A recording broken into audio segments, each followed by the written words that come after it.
Wolff responds from Democracy at Work. It's prepared for our Patreon community and beyond. Today's topic is China, more particularly, how to explain China's remarkable economic growth from one of the world's poorest countries economically to the second most powerful economic powerhouse after the United States today, and fast catching up. And more even particularly than that, I want to refute an argument. Conservatives and liberals have been rendered speechless, awkward. How to account for the stunning power and rise and wealth of the People's Republic of China? After all, they're led by a communist party. After all, they refer to themselves as a socialist country. Socialism with Chinese characteristics. So then, do they represent an alternative, and one that needs to worry us here in the West, because they're growing economically so much faster than we are, and for so long a sustained period of economic superiority? Well, of course, the ideologues come across with the comfortable answer. No, they say, don't worry. The only reason China is so powerful and successful economically is because of the contribution to their economic development made by private capitalism, both domestic in China and foreign private capitalism welcomed into China. How smart the Chinese were to recognize the bankruptcy of socialism, this argument goes, and to rescue their country by bringing in private capitalism. It is a warming story, the kind that capitalists tell themselves when they go to bed at night. But it's wrong, and it needs to be confronted lest it become the kind of common sense that develops when no critical perspective is allowed in. So let's go. Let's grant them first the grain of truth that's in their argument. Private capitalism was allowed into China in the new century, more or less, on a way that it hadn't been before. The Chinese communists took power in China after a civil war in 1949.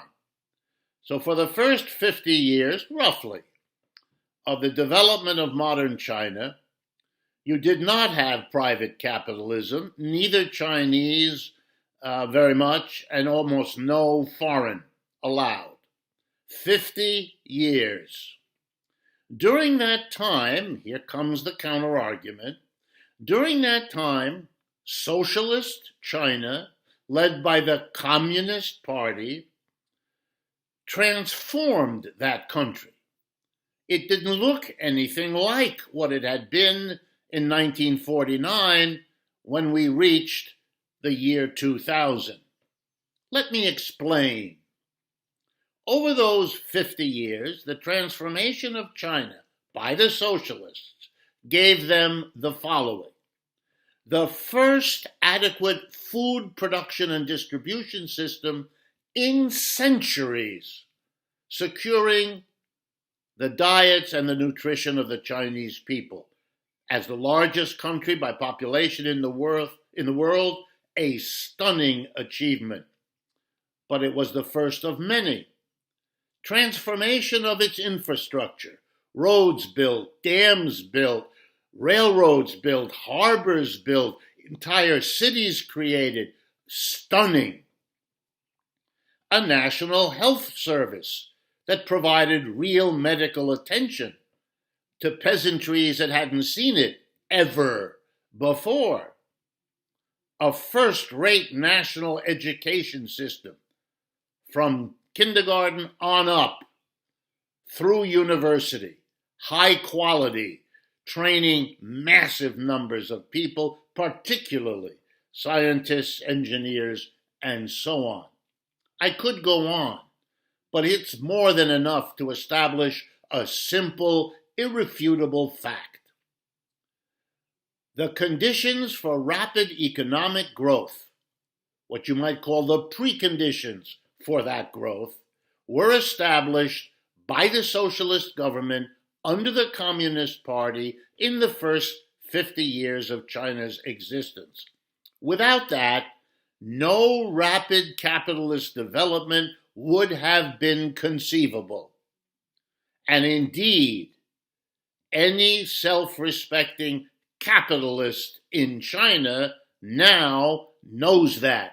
That's why those industries could flourish. That's why foreign private capitalists came to China, because they had a well-educated, well-fed, healthy, disciplined labor force.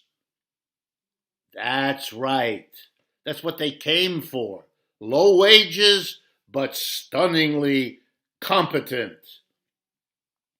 And not only that, in the years since, the Chinese Communist Party, leading the government of China, has been a crucial, major partner for private capitalism, providing credit, providing access to all of those preconditions, helping at various moments, creating the foreign policy that opened the world to Chinese exports, without which capitalist development could never have achieved the pace it did.